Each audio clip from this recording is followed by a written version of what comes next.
বাতাসে বহিছে প্রেম, নয়নে লাগিল নেশা, কারা যে ডাকিল পিছে, বসন্ত এসে গেছে। শুভ দোল পূর্ণিমা, হ্যাপি হোলি। সবাই কীরকম আছো, কীরমভাবে মজা করছো? আমরা এসছি আজকে এক বন্ধুর বাড়িতে, সেখানে আমরা রং খেলবো, মজা করব, আনন্দ করব, রান্না করব, চুটিয়ে আনন্দ করব, সব কিছু তোমরা দেখতে থাকো। আর সাথে কাকে নিয়ে এসেছি জানো? গপু ছোটকুকে। সব কিছু তোমাদেরকে দেখাবো, তোমরাও সাথে থাকো, খুব আনন্দ করো। বন্ধুরা দেখো, গপু ছোটকু সেজে গুজে বসে গেছে। এবার আমরা সবাই যাব রং খেলতে, অনেক মজা হবে। বন্ধুরা দেখো, সকালের টিফিন তৈরি হতে চলেছে, চাউমিন সব কিছু রেডি করা হচ্ছে। এই যে দুজন রাঁধুনি, তারা রান্নার জোগাড় দিয়ে যাচ্ছে, আর আমরা মজা হাসি এই করে যাচ্ছি। না, আমরা একটু হেল্প করছি, কিন্তু অল্প অল্প।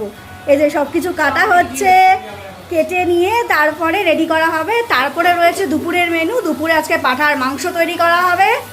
এই যে কিছু বলো, কেমন লাগছে তোমার? বাসন ধুতে কিরকম লাগছে? ভালো।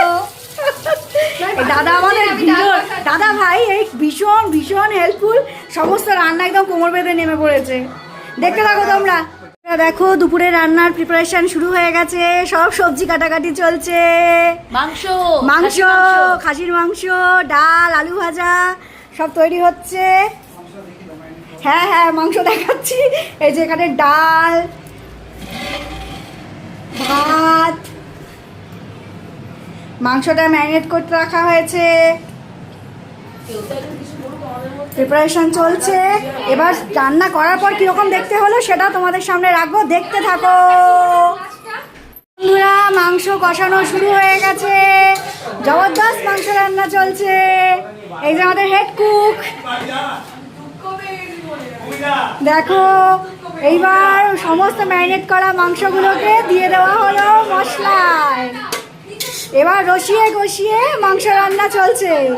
তারপর পুরো রান্নাটা হয়ে গেলে কিরকম হলো সবটা তোমাদের সামনে রাখছি, দেখতে থাকো। দেখো, মাংস রান্না হয়ে গেছে, আর এদিকে রয়েছে ডাল, ভাত। আর থালাটা একটু তুলে দে, সোনালি একটু হাতে সরা। আর এদিকে আছে আলু ভাজা। আজকের মেনু কমপ্লিট। দেখো বন্ধুরা, বাচ্চারা সব নিজেদের মতো করে আনন্দ করছে, লাফালাফি করছে, মজা করছে। একটু পরেই সবাই রং খেলতে যাবে। ওদের আনন্দের থেকে বেশি কিছু তো আমাদের কাছে আর নেই, বলো? ওদের জন্যই সবটা। দেখতে থাকো আমাদের রং খেলা।